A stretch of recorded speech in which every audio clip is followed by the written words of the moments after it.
안녕하십니까. 이슈 포커스 시간입니다. 엔젤리노, LA에 사는 사람이라는 뜻이죠. 그런데 LA에서 이 엔젤리노로 사는 게 쉬운 게 아닌가 봅니다. 앞으로 LA 카운티의 일자리는 늘지만 상대적인 임금은 줄어들 것이라는 웃어야 할지 울어야 할지 모를 내용의 미래 전망 보고서가 나왔습니다. 오는 2021년까지 일자리는 13만 개가 더 생기지만 주변 물가가 급격히 상승하면서 임금은 상대적으로 4.5%나 떨어지는 셈이 된다고 합니다. 자, LA 카운티 일자리는 늘고 임금은 준다. 오늘의 이슈입니다.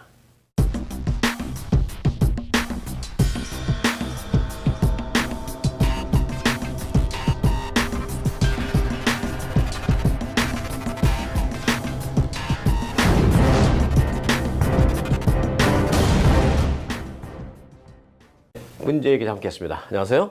안녕하십니까. 네. 일자리는 늘어나는데 임금은 소득은 줄어든다?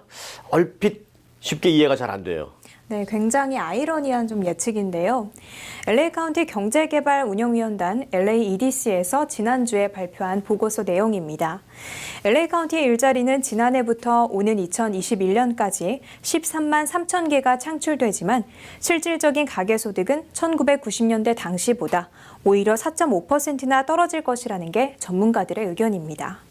다시 말해서 LA 카운티의 고용률은 앞으로 5년 동안 매년 0.7%씩 상승하게 되는데요. 분야별로는 헬스 서비스가 4만 2천 개, 행정직이 2만 9천 개, 숙박과 음식 서비스가 2만 6천 개, 교육이 2만 3천 개로 나타났습니다. 그런데 동시에 소득은 감소한다는 좀 암울한 결과까지 나왔는데요.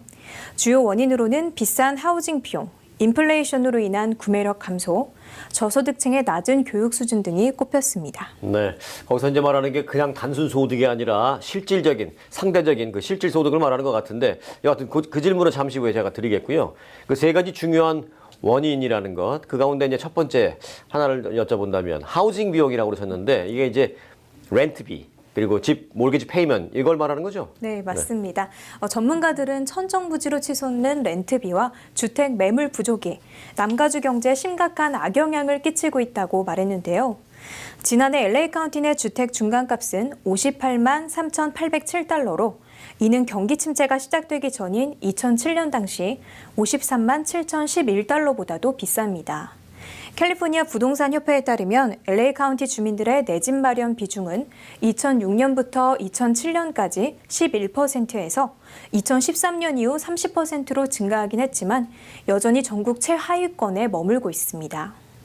주택 가격이 주민들의 소득을 훨씬 웃돌고 있기 때문인데요. 게다가 렌트비 급등으로 LA 세입자의 58%는 소득의 30% 이상을, 세입자의 30%는 소득의 절반 이상을 고스란히 렌트비로 지출하고 있는 실정입니다. 결국 저축은 꿈 같은 이야기고 하루 벌어 하루 살기가 빠듯합니다. 네, 이 LA 카운티에서 그 렌트비 같은 게 얼마나 고공비행을 하고 있는지는 뭐 어제 오늘 얘기가 아니고 저희가 뉴스 때마다 계속 짚어드리고 있는데 여하튼 간에 그 가계 소득, 그러니까 세월이 가면서 임금이 깎이는 건 아니잖아요. 조금씩 오르면 올랐지. 그러니까 실질적인 게 아니라 그 숫자상의 그 임금은, 가계소득은 오르는 건 아니에요? 네, 그렇습니다. 실제로 LA 카운티 주민들의 가계소득은 25년간 꾸준히 오르긴 했습니다. 1990년에는 34,965달러였지만 지난해에는 61,338달러를 기록했는데요. 하지만 인플레이션을 감안하면 이는 1990년대 당시보다 4.5%포인트 하락한 겁니다. 남가주 소비자들은 렌트비는 물론이고 생필품, 헬스케어 등 다양한 분야의 비용 상승을 지금 경험하고 있는데요. 그러니까 여가를 위한 문화활동비가 사치가 되면서 삶의 질은 더 떨어지게 됐습니다. 네.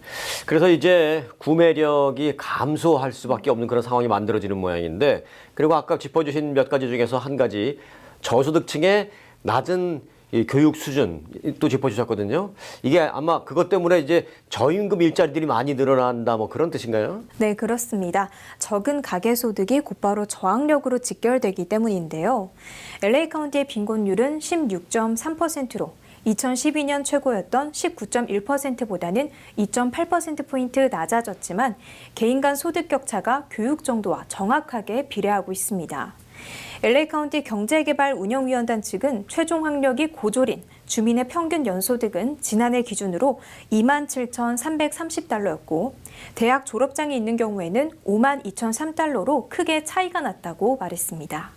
특히 저임금 직종은 자동화 시스템, 로봇으로 대체가 되면서 이 같은 악순환은 되풀이되고 있습니다. 네, 그러니까 이제 교육에 의한 교육으로 인한 부익부 빈익빈 양상이 나타나는 것 같은데 이 부분은 정말 저희가 이제 심도 있게 고민을 좀 해봐야 될 그런 문제예요. 그런데 이렇게 어려운 상황에서 지금 연방 정부에서 준비하고 있는 세제 개혁안이 캘리포니아주의 이런 어려운 상황에 좀 더 어려움을 주는 기름을 붓고 있다는 얘기가 있어요. 네, 맞습니다. 이게 재산세를 포함한 지방세 공제 혜택이 없어지면서 주택 가격이 비싼 캘리포니아주의 중산층 납세자들의 부담이 늘어나기 때문입니다. 주정부와 로컬 재산세에 대해서 연방세에서 공제해주는 현행 제도를 공화 하원에서는 $10,000 이하 계속 공제, 공화 상원에서는 완전 폐지로 규정하는 등 입장 차이가 좀 엇갈리고 있는데요. 어떻게 되든 항목별 공제를 선택한 전국의 납세자 30% 정도는 직격탄을 맞을 것으로 예상되는데 캘리포니아주에서는 34%에 달하는 주민들이 피해를 입게 될 전망입니다. 근데 지금 쫙 말씀하셔서 조금 놓친 부분도 있거든요.